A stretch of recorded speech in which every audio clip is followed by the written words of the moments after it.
All right. Good morning. The dynamic duo instead of the trio this week. Only one Michael on this call today. Makes it easy for me. I'm good. Glad with that. Thank you. Just kidding. We'll miss Mr. Ross. He's probably watching right now, talking a bunch of crap about us behind the scenes, but all is good. How was your weekend, Mr. Golden? A little tired, man. Had the first bachelor party in some time down in New Orleans. So part recovery, part feeling my age, but it's good fun. That's awesome. Well, yeah, that actually is perfect for today's episode. We're going to talk about our travel experiences recently. In order to get to New Orleans, you had to do a little bit of traveling. So I think this is a good fit. Mr. Ross has not been able to travel, so he would have just kind of been sitting there like a fly on the wall anyways. So it's a good episode to do while he's out and about, enjoying some time off as well. Before we jump into the full discussion and what's with the noise, we do have another revenue manage minute from our friends at Buoy. Instead of it being Tim, we now have Candace Spiker giving us the weekly details for revenue managers, hosts, property owners, etc. So tune in and we'll get to what's with the noise right after.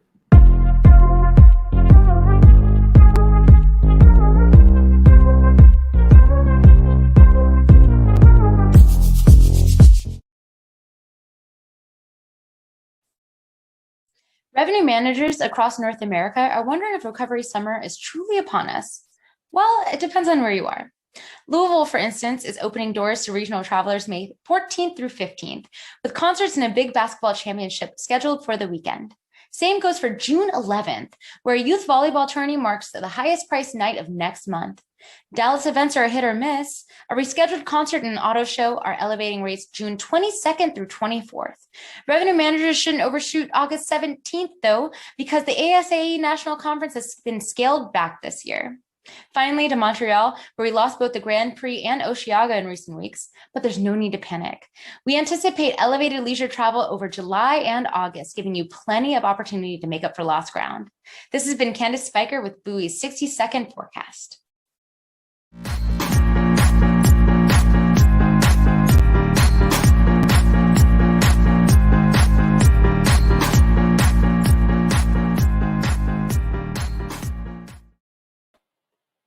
Looks like Grandma just got off Bourbon Street this week with her grandson. But this week, pretty big news. Sonder's been talking about going public for a while. The dollar amount was announced, and the SPAC was also announced, $2.2 billion. This is a great sign for the short-term rental industry in general, and really the travel industry. But this marks the second major multi-billion-dollar IPO or public offering, at least this year or in the past 12 months for the short-term rental segment. And all signs point towards Vacasa joining the ranks by the end of the year. So really a mark of the times, a sign of the times for the industry and its professionalization, legitimization, and future funding of the space. So there's a lot of opportunity, a lot of money flowing into the space since travel has started to rebound. And the shift in consumer behavior and consumer demand is certainly benefiting drive-to markets, so hotels and short-term rentals in those markets, and then short-term rentals in general for longer stays, flexible housing, and generally just family travel. So exciting times. Congrats, Sonder. Wish you guys luck. But all in all, rising tides raise all ships. So good for all of us within the segment. Couldn't agree more. That's where I think it's about to get really exciting as more stuff like this happens. More spotlights are hitting not just hospitality, but overall, like you said, short-term rentals. So I think, and it's interesting. Go ahead. There's an interesting piece. I read an article from a place that I won't cite, but it says investing in a startup right now in Mexico or India or Argentina would be next to impossible. Whereas places like America, where travel is open and these investors can actually go and meet the teams they're investing in, see the products they're investing in, it really puts countries that aren't opened up at a big disadvantage. You know, Canada, for example, you can't go in and out. Australia, you can't go in and out.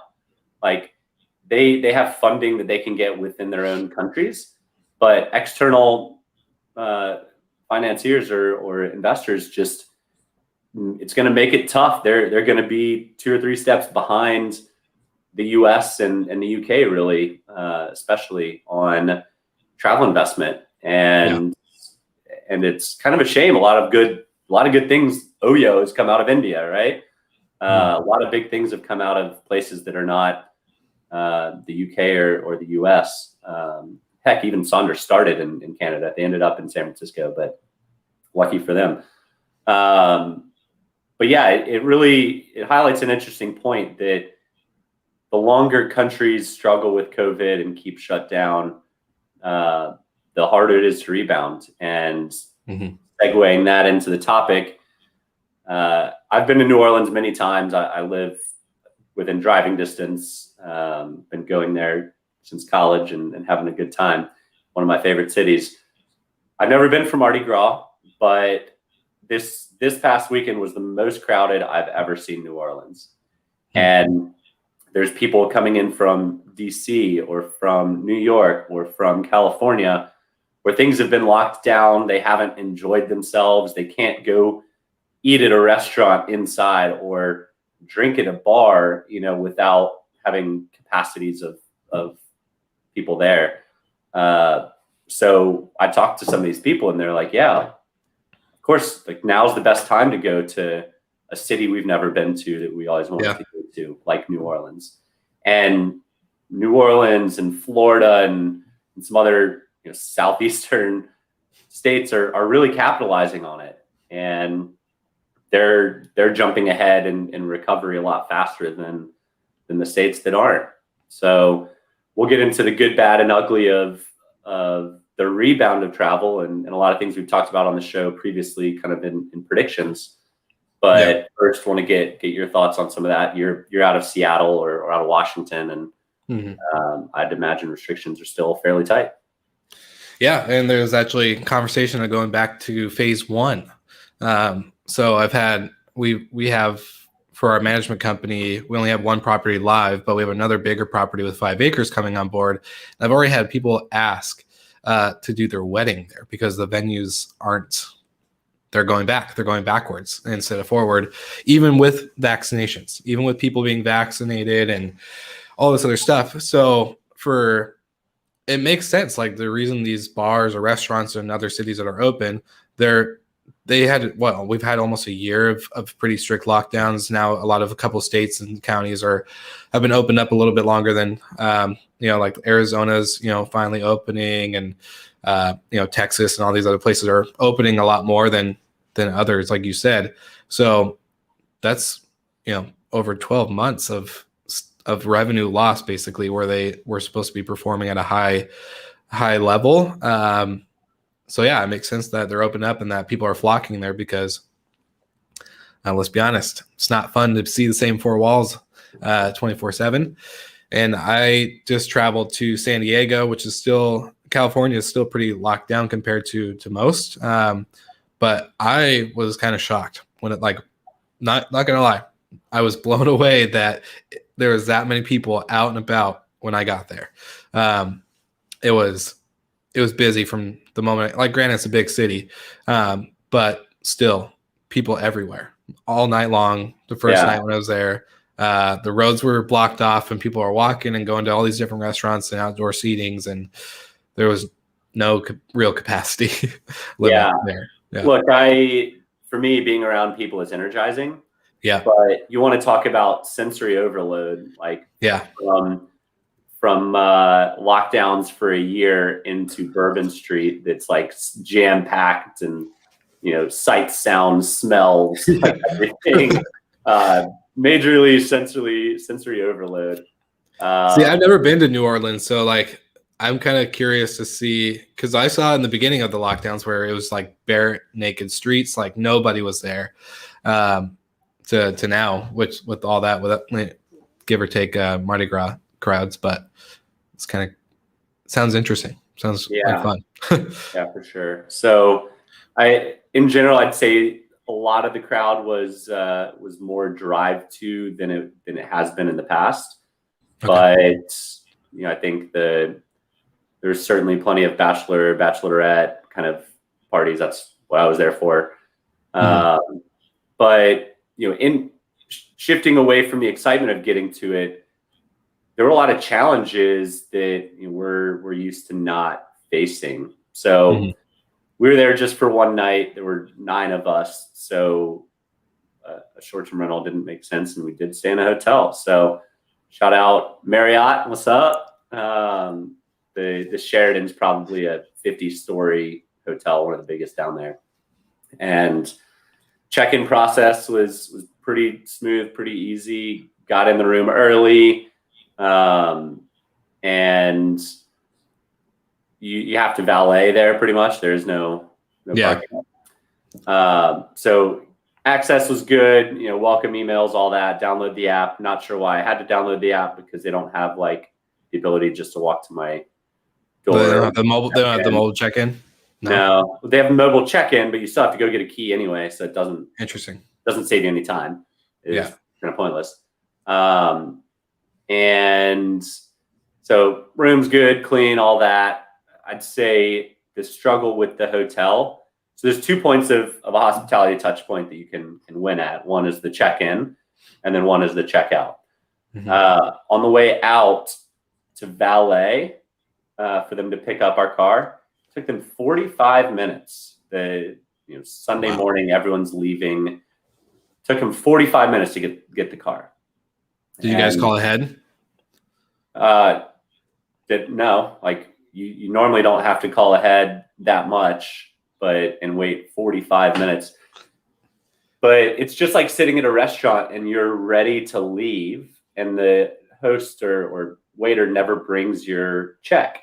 Like mm-hmm. you had a great meal, great service, and then bam, like you massively swing and miss, and then it just kind of leaves that bad taste in your mouth when you're going and writing a review or going in and wrapping up your trip. So I'd say a lot of people do focus on that first touch point, but man, do not forget that last touch point. And mm-hmm. Sheraton and New Orleans, if you're listening, like get more, hire more people for valet on Sunday mornings. Like, yeah, seriously. What are you doing? Waiting 45 minutes to leave. If we had a rental car and had to get to the airport, might have missed our flight. Like I wouldn't build a 45-minute buffer in to get. And that's the thing too. And I think that example shows, we don't for one, like I've never waited that long for valet, but that kind of tells me either they're really short staffed or they didn't prepare.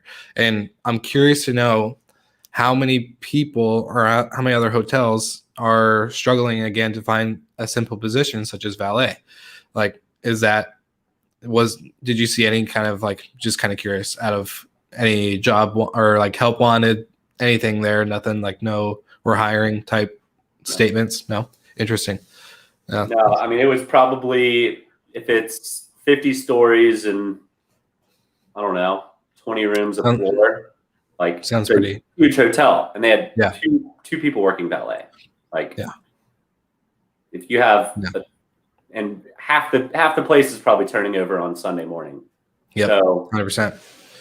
Bring in 10 valet people. Like, make this move.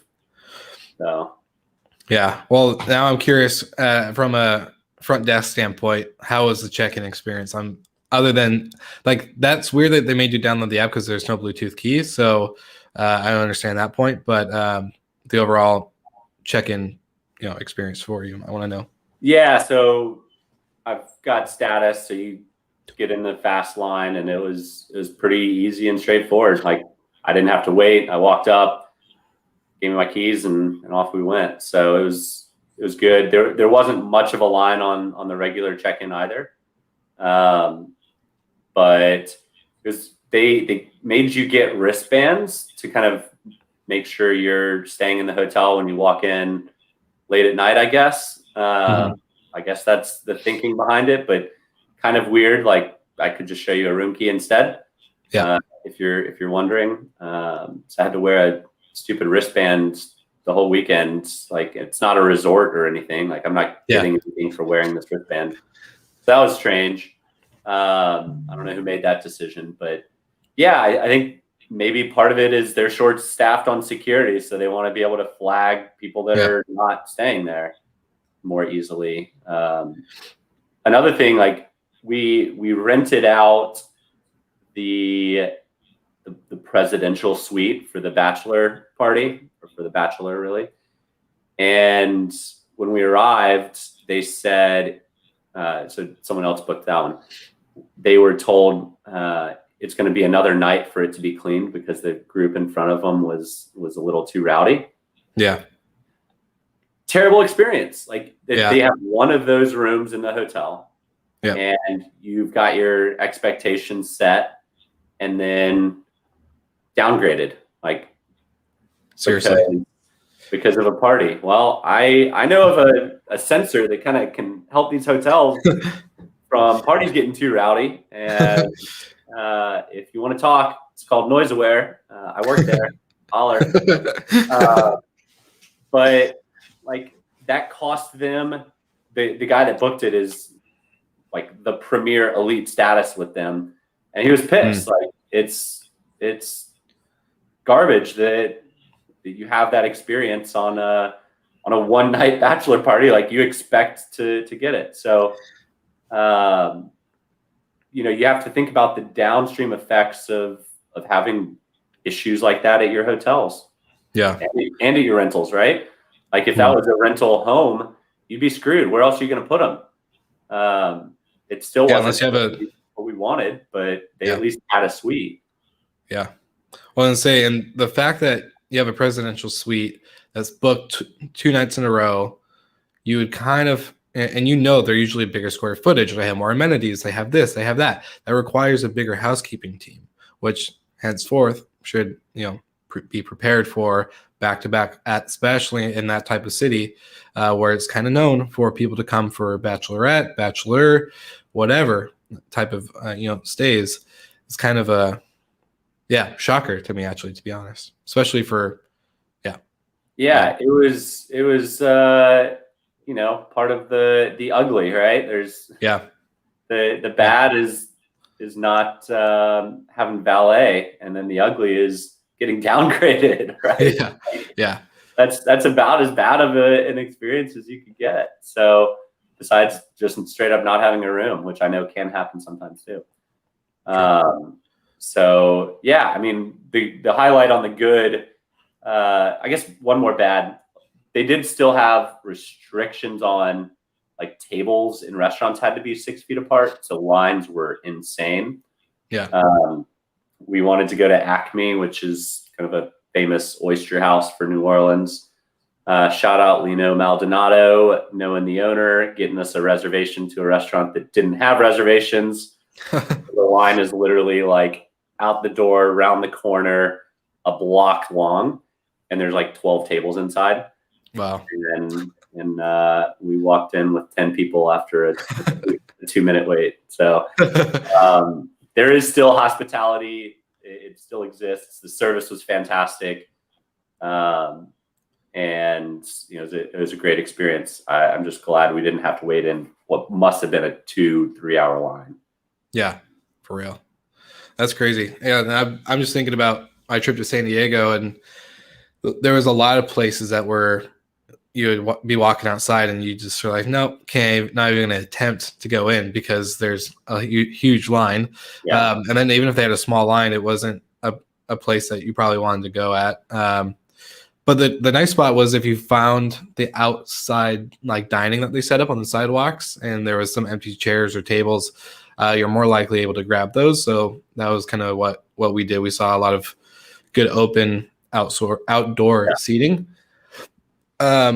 Yeah, I'm sure there were restaurants available, but it's one of those things like people have probably been doing their research for months, like on their first trip now, and everybody online says go to Acme, so they're gonna wait. Like we're determined to go there. Yeah. So yeah, I usually go to Cafe Du Monde and get beignets after a night of drinking, but Yeah. I didn't even try because I knew the line, like based on the lines the previous day, the line would have been absolutely insane. Yeah. And you drove, right? You didn't fly to New Orleans? Okay.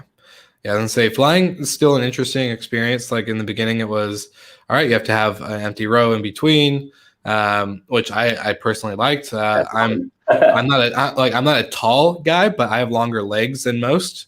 Like when it comes to proportion size, my legs are probably the longest part of me, and so I like to have like the extra leg room where I can kind of just chill. But nah, not anymore. So that was like I had a good experience. Nothing was late. Overall cleanliness and everything was great, but just being now packed back into the plane is not a fun, like it never was a fun experience, but having that experience of having the middle seat open was really great. So for me, that there's no bad there. I do think though if you're traveling right now during all of this recovery, during all of the reopenings, during all this stuff, it's going to be a lot harder for you to get into the places that you want to experience, because the anticipation part for me is what I like the most. I anticipate the experiences of getting to go to the best brewery or the whatever place that you guys were talking about for oysters. Like that anticipation of getting there is great. And then all of a sudden, there's a 5-hour wait. It's not the best. So that's definitely a bad. And my hotel experience was fine. Marriott, again, shout out. I'm not probably as high a status as you. I'm a gold elite, so working my way up. But okay, all right, cool. But yeah, easy check-in experience. And the one thing I do struggle though with at hotels now and front desks, before you used to be, tell them 3 things about the property or in the area that they should, how to get to their room. The Starbucks opens at 6, and this shopping little center over here is open 24/7. Just check out the front desk or whatever. Usually that type of stuff is there.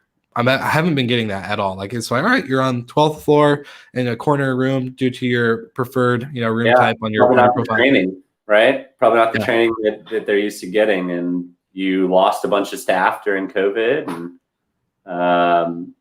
and so without the training or without the education from hotel.school, Ross, then it is ultimately a worse experience. The Sheraton, they had a piece of paper that basically had like 50 restaurants listed on it.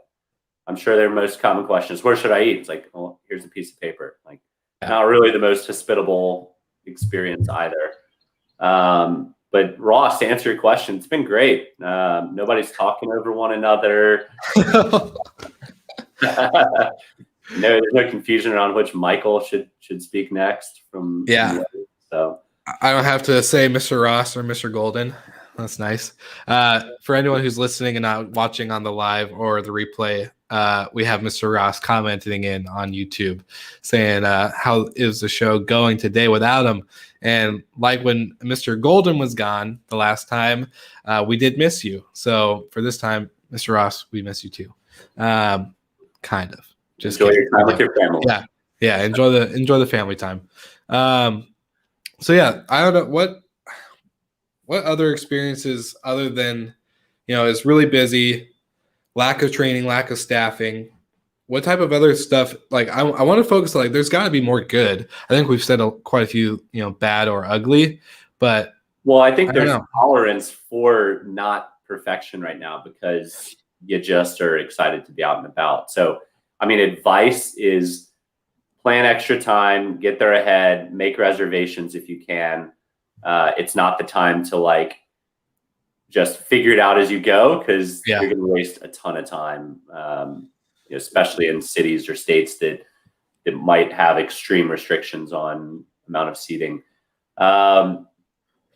Get there early, plan ahead, and be flexible and be tolerant. And I know we tried to, wherever we went, tip really well, knowing that a lot of these folks were probably trying to play catch up from the past year. So I think everyone's doing their best. So don't get frustrated and be patient and understand what's going on. And those of us in the industry, it's easy for us to understand, but make sure your friends and family know when they travel, it's not like it used to be, not yet.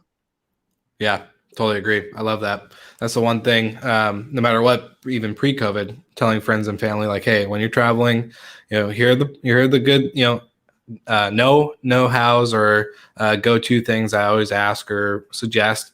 But then it always comes down to make sure, like, the better you treat everybody in life in general, but the better you treat everybody at the hotel, at the restaurant, in whatever department, the better off you're going to be, unless that person's just a jerk. But yeah.